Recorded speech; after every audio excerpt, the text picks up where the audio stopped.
OCI, Orange County Inspections, is glad to present the following: the Quality Control and Quality Assurance Professional Seminar, segment number 13. Within this segment, we will cover the welding of reinforcing steel, and the following topics will be reviewed. First is workmanship for the welding of reinforcing steel, and back in 1961, AWS published its first version of the code for reinforcing steel labeled D12.1. But it was short-lived, and the D12 committee disbanded sometime after the publication. Then in 1975, a greatly revised version replaced it with a format pattern after the D1.1 code, and it was labeled the D1.4. And the years of 1979, 92, 98, and 2005 reflected the many industry changes that was taking place within these years that cover the items like the application, welding processes, definitions, base metal stresses, lap joints, the control of distortion, shrinkage, and heat. Next topic is the technique for welding a reinforcing steel, which deals with the materials and welding processes, while also covering items such as carbon equivalent for determining the preheat, the metric conversion system notations, also an introduction with the different methods of joint strength determination that affect items like the filler metal, weld cleaning, and welding of coated base metals. And the last topic is qualification. And ever since the very first edition, it has been used by designers, engineers, and fabricators for the welding of reinforcing steel with items like the WPS and welder qualification, retest procedures, period of effectiveness, how to record, and not to forget the all-important observation of the base metals, equipment, and even the contractors. We start with the first topic, workmanship. The AWS D1.4 code scope shall apply to the following: the welding of reinforcing steel to reinforcing steel, and reinforcing steel to structural steel, plus the D1.4 code shall be used in combination with the building codes and project specifications. A quick tip is, any impact testing requirements of welding reinforcing bars are not included in the D1.4 code. Within this seminar, we have seen with each discipline of the welding industry, there are special items, and with reinforcing steel, there is no difference.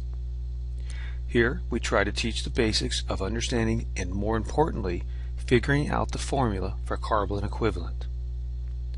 Every bar is made up of many different chemicals, such as carbon, magnesium, nickel, etc. And only after a destructive chemical test can those numbers be established, which is then placed on the mill certification paperwork. Now, to calculate the rebar carbon equivalent number, we must understand the formula stated by the code. Okay, to start, we see this math formula, and usually that will bring the fear of God to most of us. But let's break it down step by step. First, we need to understand what each call-out in the math equation stands for. So we look at the left side and see a percent symbol, and then the letter C, which stands for carbon, then the addition symbol, and then we come to another percent symbol with the letters of Mn after that, which stands for magnesium, then a slanted line, which stands for division, with the number 6 after that, and then the equal symbol while closing with the letters of Ce, which stands for carbon equivalent. Okay, with math, you must do certain steps before others. And when you see this call out, you must take the magnesium number given from the mill certification for the rebar and divide it by 6. Then you will be able to add the carbon number to it which will give the total carbon equivalent for the rebar. Does that make sense? If not, let's look at the formula for only the rebar made of ASTM A706 material. And yes, this formula does scare all of us, but let's take it step by step. First, look for equations needing to be done first, like these.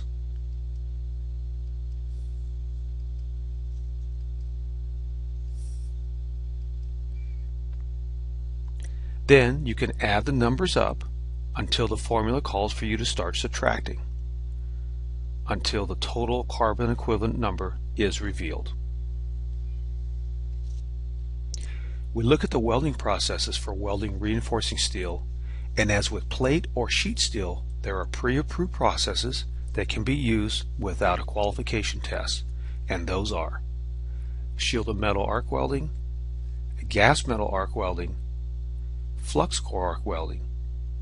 And if at any time the manufacturer recommendation is not followed or another type of process is needed to be used, that process must be approved by the engineer of record. Next, the effective weld area of a weld assembly will cover the lengths, throats, and sizes. And when dealing with a butt joint that requires a full penetration groove weld, the effective weld area shall be the nominal cross-sectional area of the bar being welded, and when dealing with welds of flare bevel or flare V groove, the effective weld area shall be the effective weld length multiplied by the effective weld size. Plus, if a fillet weld is being used, the effective weld area shall be the effective weld length multiplied by the effective throat. We now move to the joint types used with welding of reinforcing steel. They are direct or indirect butt joints, lap joints, and T-joints. With direct butt joints, they are usually welded with full penetration groove welds, where the indirect butt joints usually are seen with either a single or double flare groove weld. The third joint, which is the lap, can use a double flare V or a single flare bevel groove weld that are stipulated by the different project situations. So please refer to the code for the proper assembly. And lastly is the T-joint that is usually uses a fillet weld and can be found on items such as anchors, base plates, or inserts. The preparation of base metal for welding and reinforcing steel requires the surface to be free of the following: fins, tears, cracks, any defect that would affect the integrity of the material, plus no scale, slag, rust, moisture, grease, or epoxy coating. A quick tip: mill scale that can withstand strong wire brushing is acceptable and may remain. Next, we review the assembly of the joint members, which includes the offset alignment that has tolerances ranging from 1/8 to 1/4 inch depending upon the bar size, plus the clearance between the bars, not only side by side but also end to end. Another quick tip: the welding of bars that cross each other is not allowed except when approved by the engineer of record. Now we move into the weld profiles and review figure 4.1 that states the acceptable and unacceptable tolerances. As we look at the figure, there are 6 different parts that provide tremendous amounts of information, and they are the desirable fillet weld profile, the acceptable fillet weld profile, the tolerances for the fillet weld convexity, the unacceptable fillet weld profile, the acceptable groove weld profile, and the unacceptable groove weld profile. Here we cover a term that many find difficult to explain, and that is the tangent point on a bar. Here we see the figure from the D1.4 code, which states that a weld must start or stop prior to the tangent on the bar. So I ask, if you don't know what the tangent point is, how will you know it's done right? So the tangent point is the location where the bar starts or stops the radius of the bend.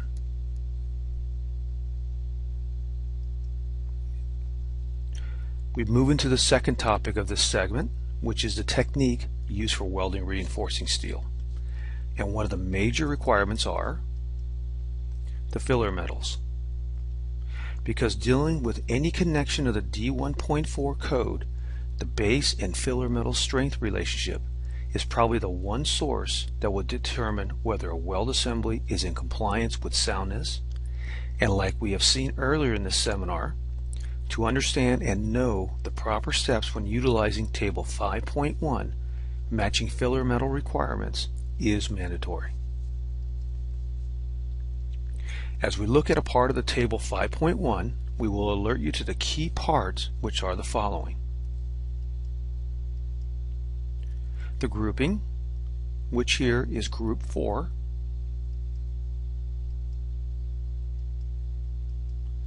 Next is the steel specification plus the grade.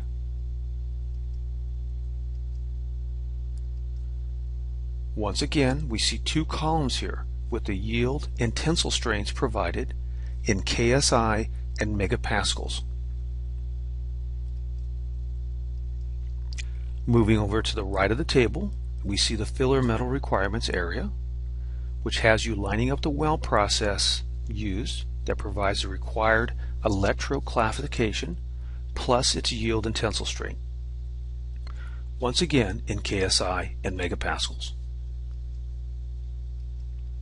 And would any review of a table be complete without alerting you to slow down and check for any footnotes? Okay, we enter into another critical section of welding reinforcing steel, and that is the preheat and interpass temperature requirements. With steel plate, usually the preheat is rather low until thick material is used, but with rebar it's totally different, because this is where the carbon equivalent number we saw earlier comes into play. Here is the table 5.2, minimum preheat and interpass temperatures. And let's review the steps in using the table properly. First is the carbon equivalent range that you will match the number from the bar that is found in the mill certification. Second is the bar size in use. And a quick tip, notice this line item and see the 36 in parentheses? That is the metric number for the number 11 bar size. And this is the actual identification number found on the bar itself in the field. Third is the minimum temperature when using shielded metal arc welding process with low hydrogen electrodes, which provides the temperature in both Fahrenheit and Celsius. And of course, the footnotes. Another key item is the progression of welding, and this covers the fact that arc strikes are not allowed outside the weld area, and especially on the bar itself.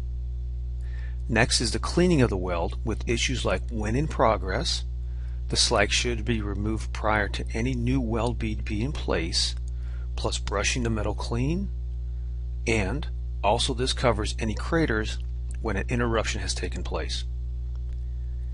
Next is the completed weld cleaning, and this covers again the slag for observation of compliance, plus the removal of any tight adhering splatter, and paint should never be added prior to the weld assembly compliance and recording of such.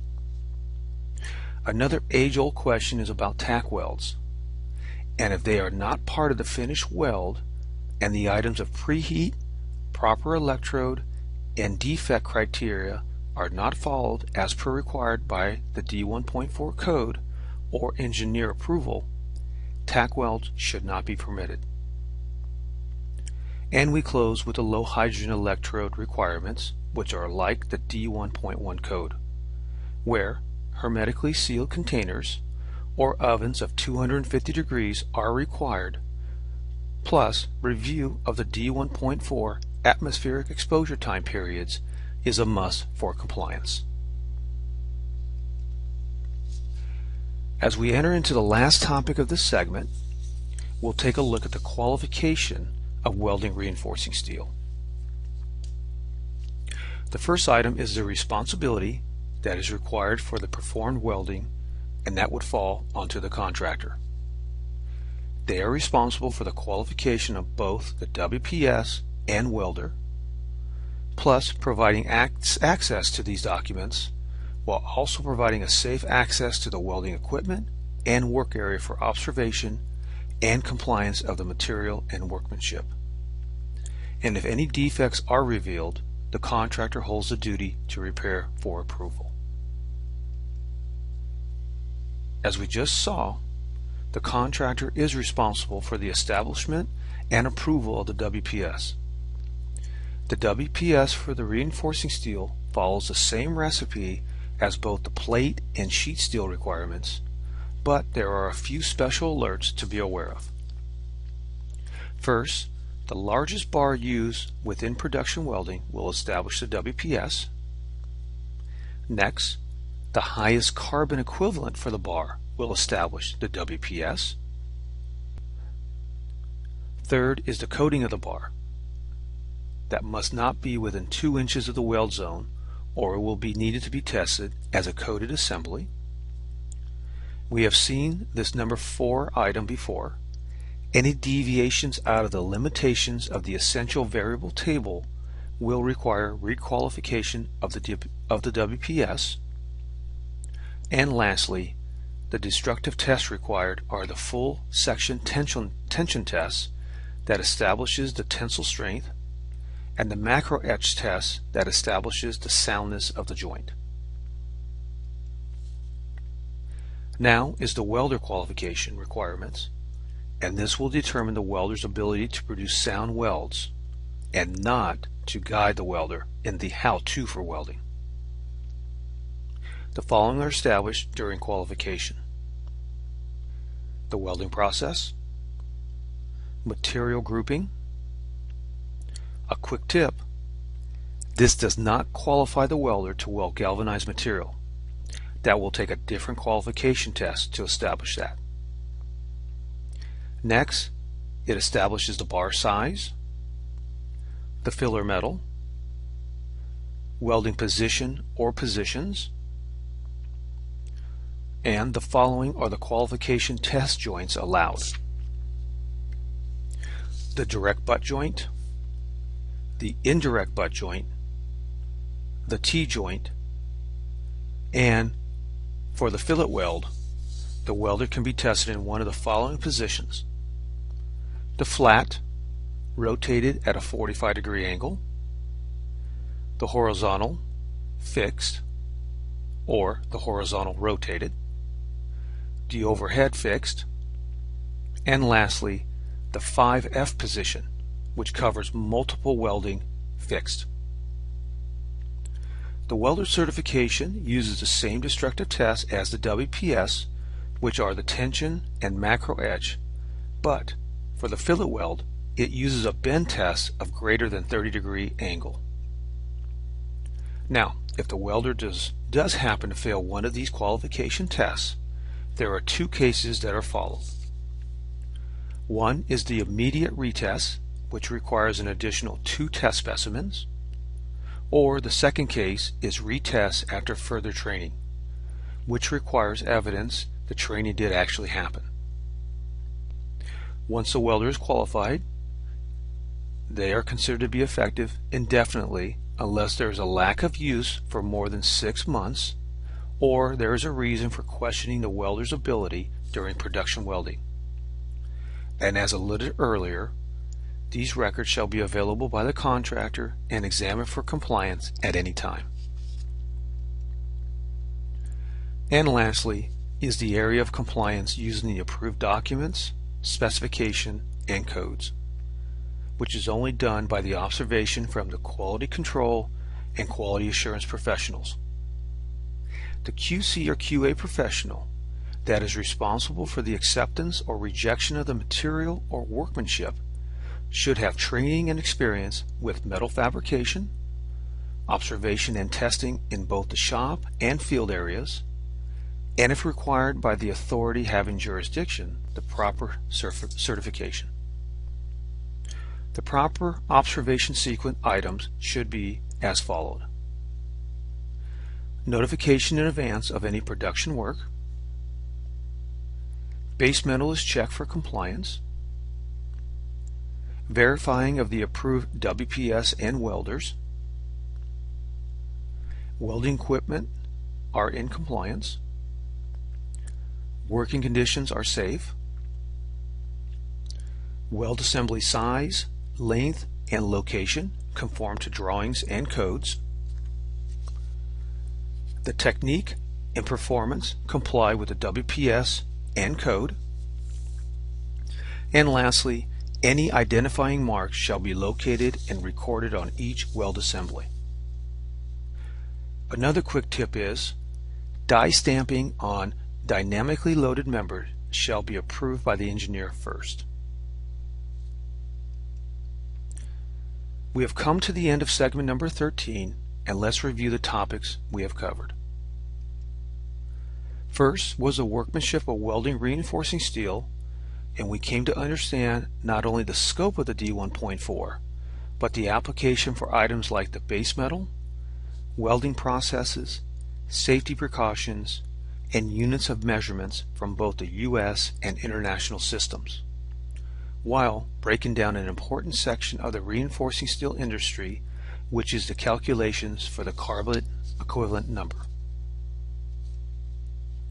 Then we covered the technique of welding reinforcing steel, which revealed the strength relationship of the filler and base metals, and also the how-to for determining the correct combinations provided by Table 5.1, while being alerted on the why the carbon equivalent number is so important for establishing the preheat and interpass temperatures. And lastly, we covered the observation of welding reinforcing steel by mentioning the items that the contractor must accomplish and provide for compliance with the code, like the WPS and welder qualifications. Plus, we covered destructive testing, the joint types used for certification, while pointing out that both the quality control and quality assurance professionals should have both training and actual field experience, plus any proper certification to perform the duties that will enhance the project. The study material for this segment will again bring some very well-written documents to our attention. The first document was written back in 1971 by the U.S. Department of Agriculture, but it brings much eye-opening information about the welding of reinforcing steel used for concrete. Next, we get a secret inside look at the many aspects found in a project specification covering reinforcing steel. The third document is the how-to for testing the reinforcing steel deformed bars and welded wire fabric. And the last document stretches our mind a bit by taking a look at the scientific characteristics of the reinforcing steel strength and ductility. If any questions arise, just email us at orangecountyyinspections@yahoo.com. When completed, move to segment number 14.